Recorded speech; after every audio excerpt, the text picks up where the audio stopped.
Hey, everybody. Welcome back to the Multifamily Mixtape. I am Mark Sharp.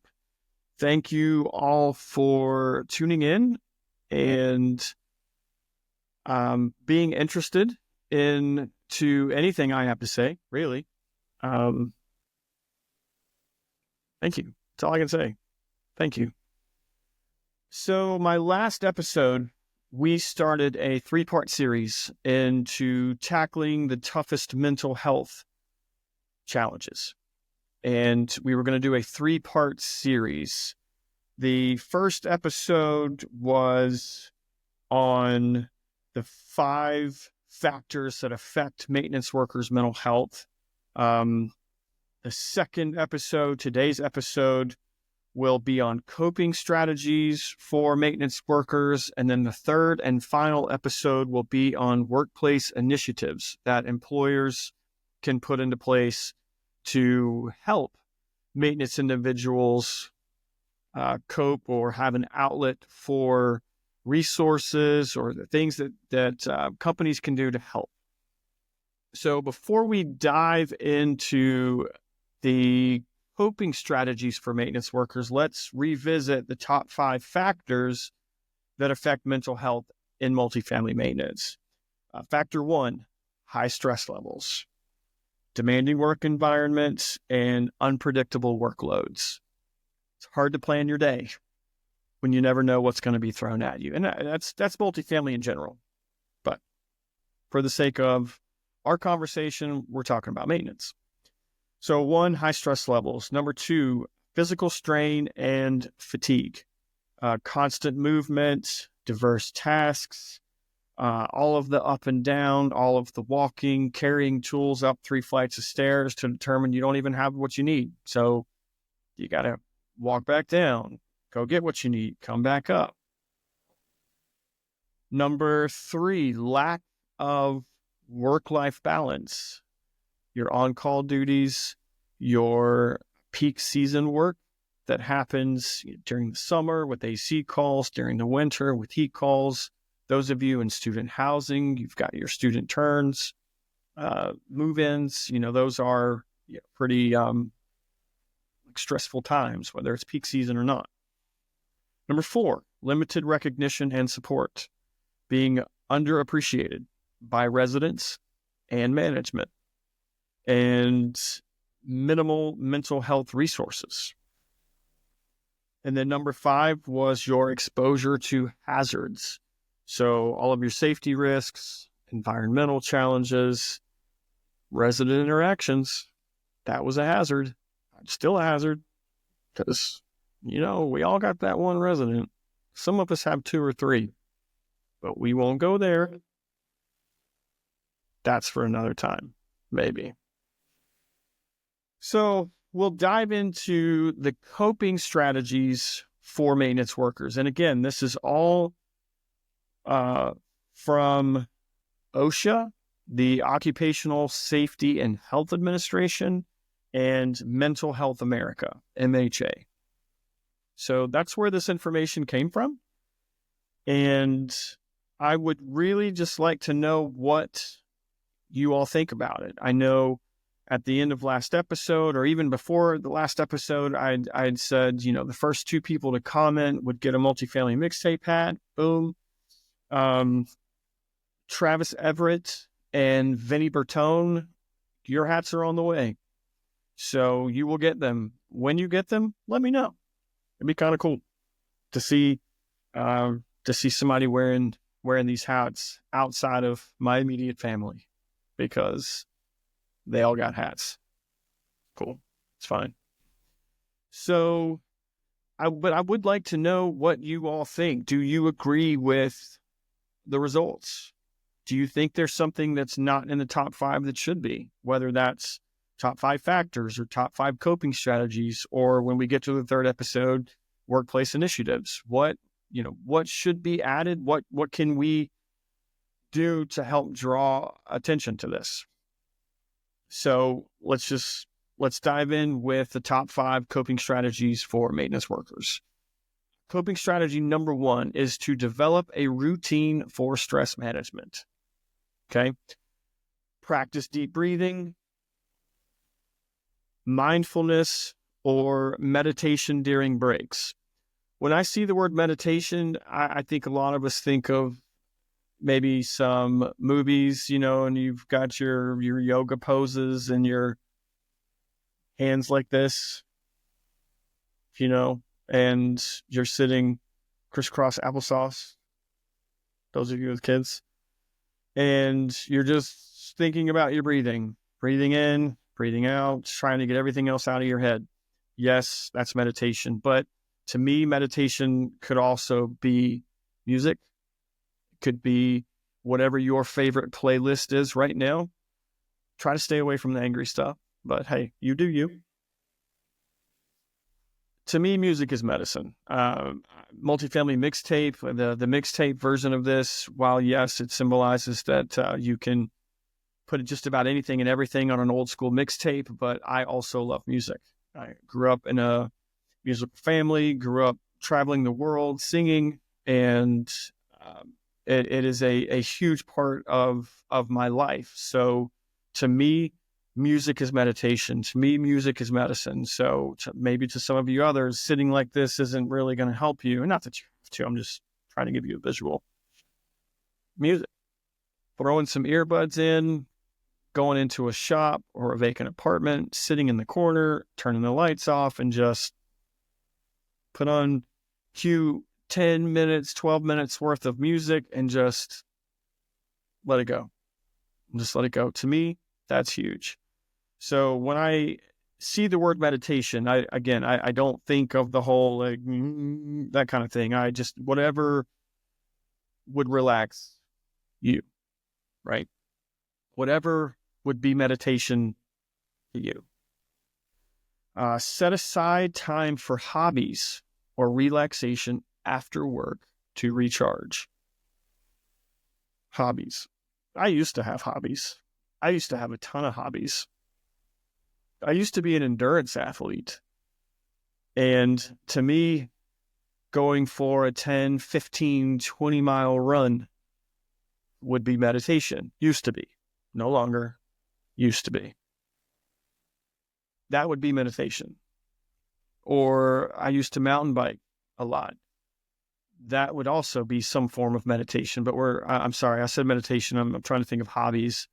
So going for a run, going for a mountain bike ride. If you cycle, going for a bike ride.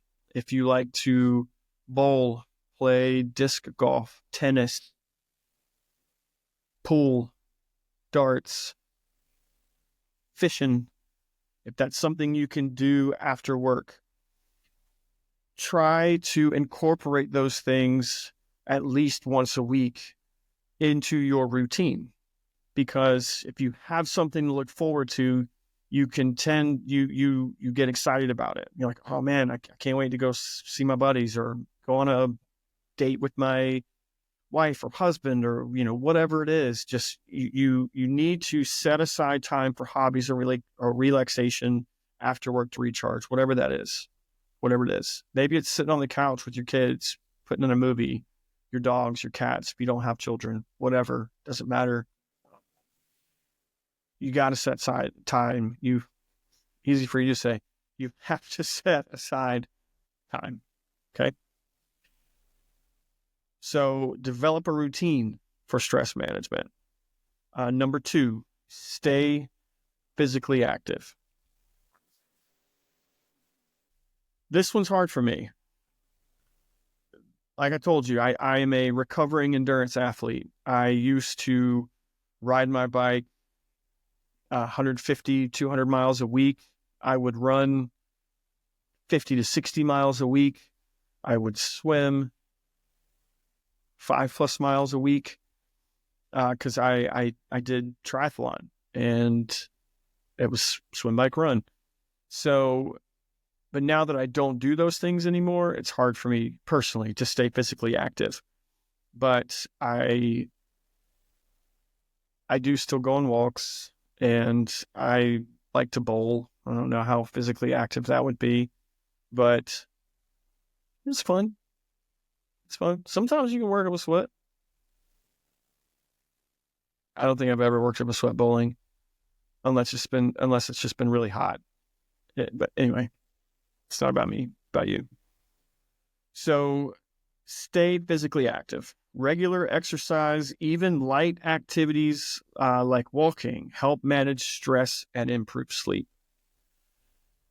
As far as the physically active part, I think that last word, improve sleep, I think that is the most important part of staying physically active. If you start your day off with something active, you can get your dopamines, your endorphins, and it'll help carry you through a good portion of your day. You feel good. You feel charged, ready to go. But a good part about working out is that your body will let you go to sleep. So those of us who don't manage stress very well and keep things in our heads, it's oftentimes difficult to fall asleep because we're always thinking about whatever happens or whatever happened earlier that day, what you should have done different, what you could have done. Oh, I've got to get this done tomorrow. But if your body's tired, it will let you sleep. So I think that one of the best parts about staying physically active is that you'll be able to have better sleep. I am fortunate enough that I have a Garmin watch, and this thing tracks sleeps. It tracks activities during the day. And back when I used to work out all the time, it would tell me when it was time to go to bed. It would say, your body is coming down. This is the optimum time for sleep. And it may not have ever been when I wanted to go to sleep. You know, I wanted to stay up until 10:30 or 11 because I wanted to finish the show or the football game or whatever. But at 9:15, the watch is like, bing, bing, bing, bing, go to bed, go to bed, go to bed, because this is the time you will get the best sleep.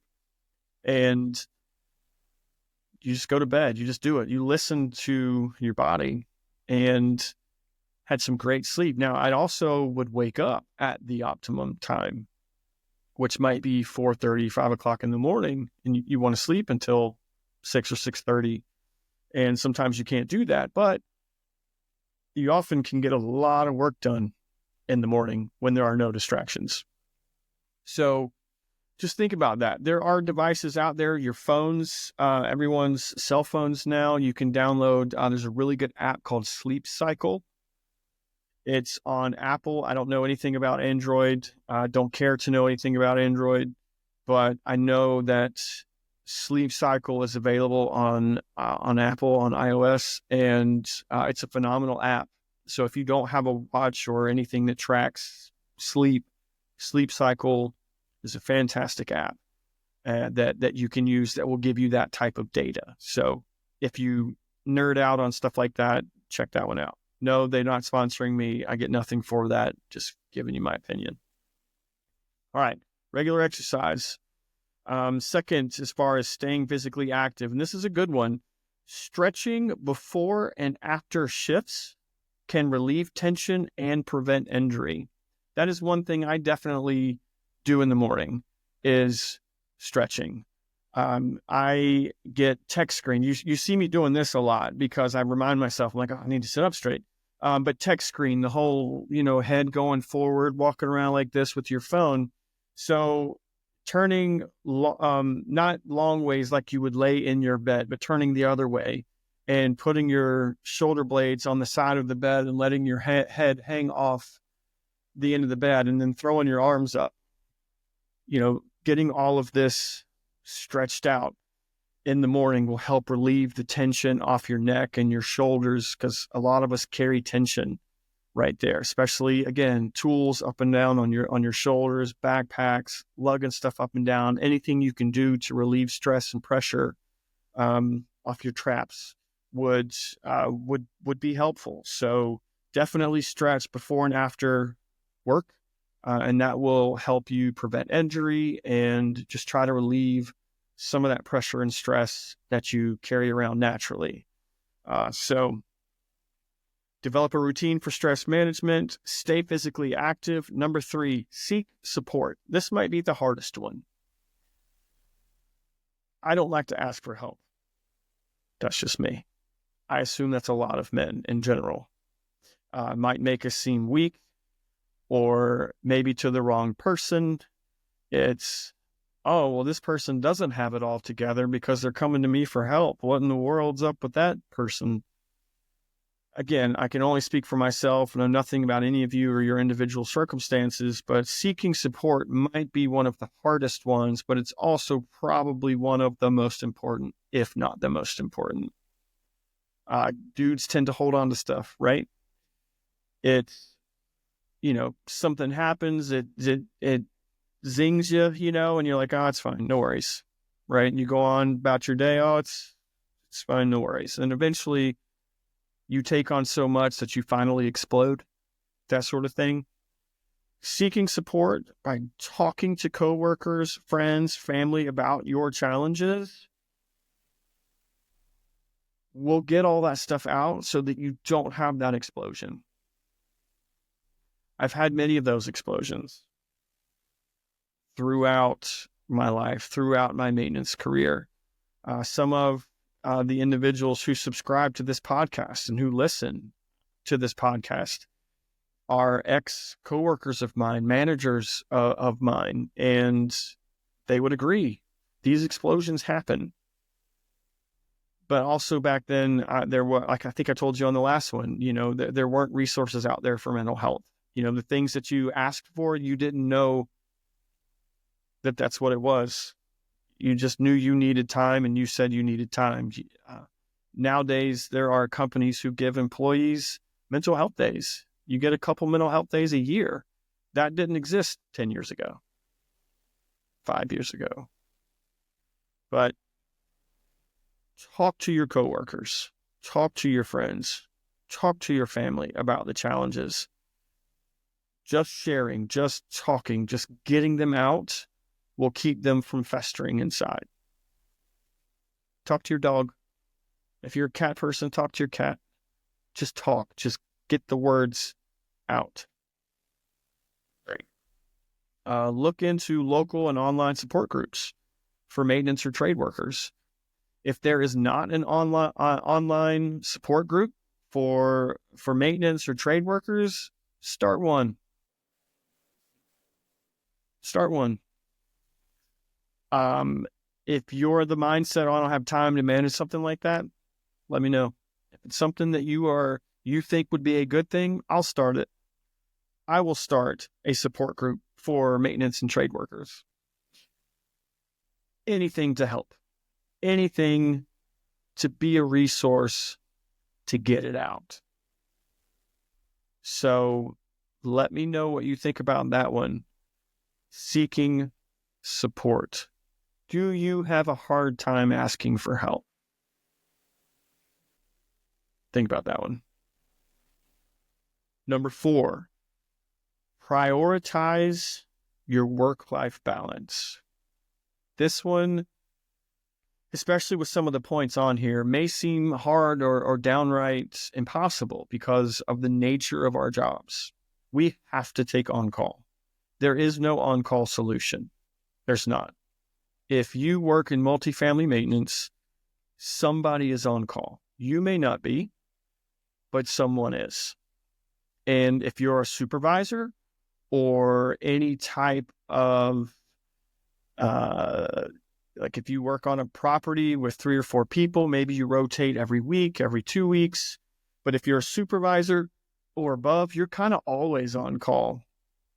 And you hope your phone never rings, because if it's getting to you, that means it's really bad. But prioritizing your work-life balance, establishing boundaries for overtime, and on-call availability when possible. If you are a supervisor and you are always on call,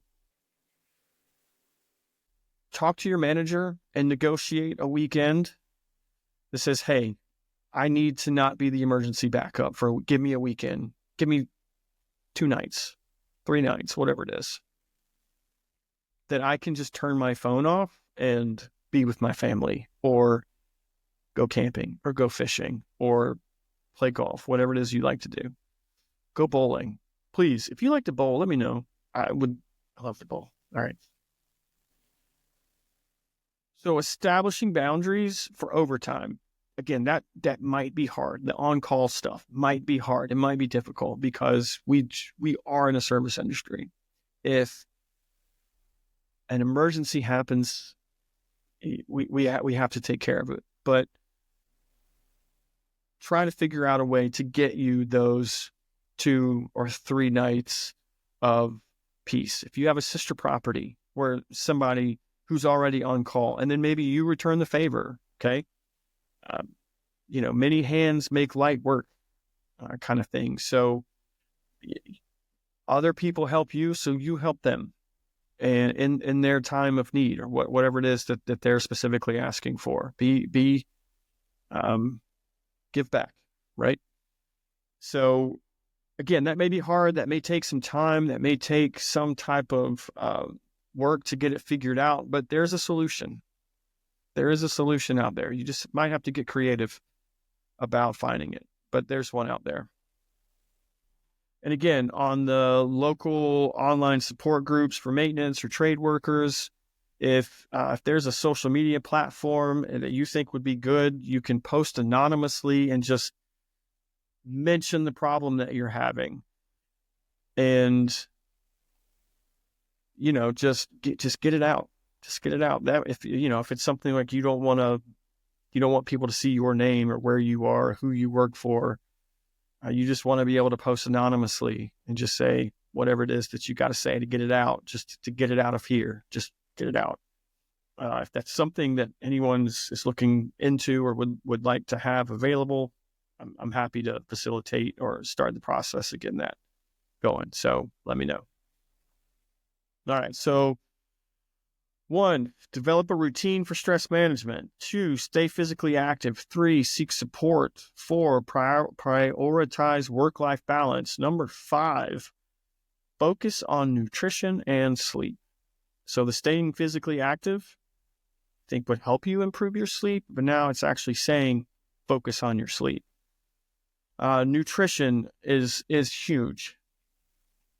Again, as an endurance athlete, learning how to eat, when to eat, what to eat, the number of things you have to eat, it's very important. And I don't know that a lot of us really get the nutrition that we should in a day, but I think that's property management in general. I mean, I couldn't tell you the number of times the office staff I worked with, it's 2 or 3 o'clock. I'm getting back from lunch and they still hadn't gone to lunch because people just keep coming in the door. It's just like we have our jobs to do, they have their jobs to do.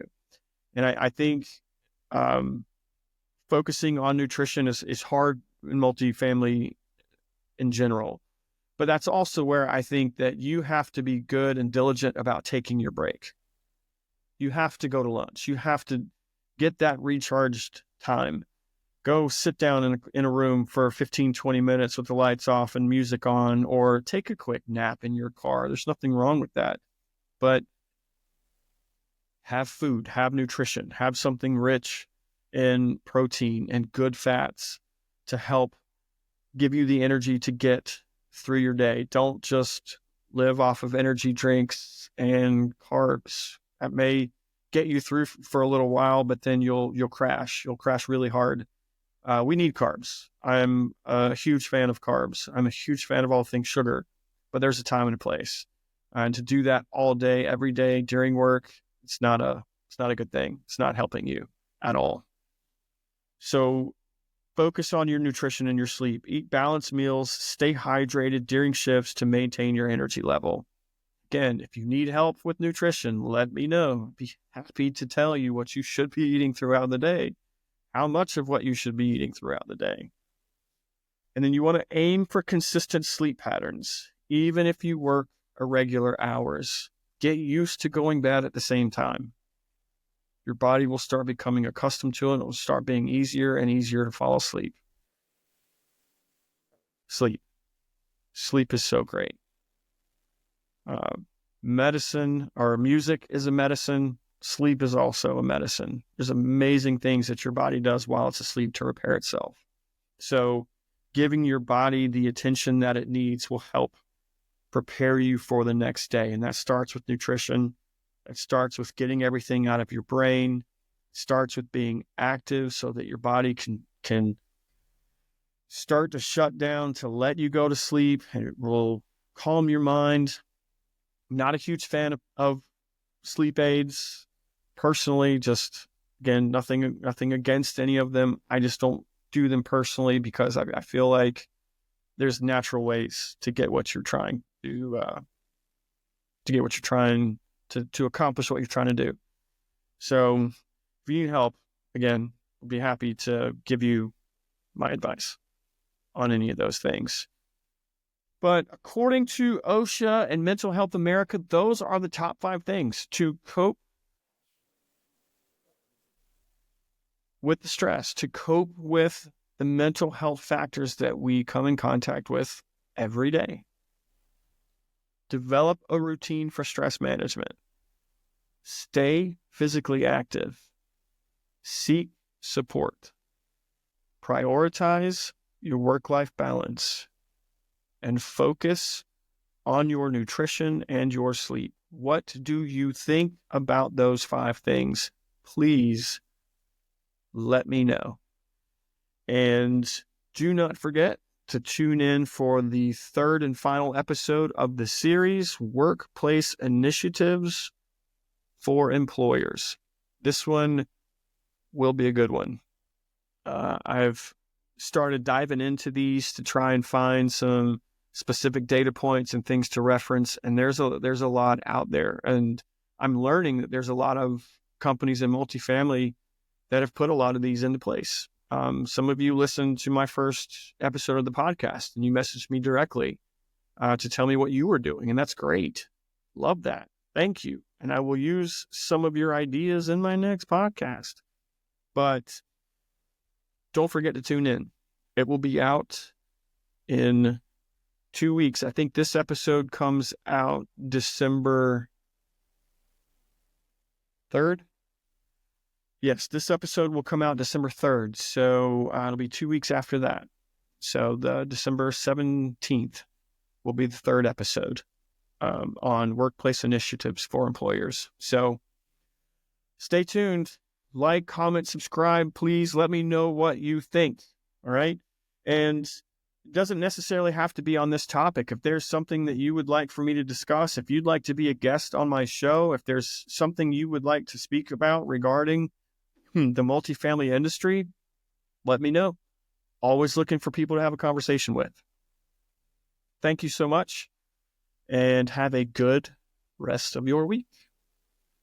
Bye, guys.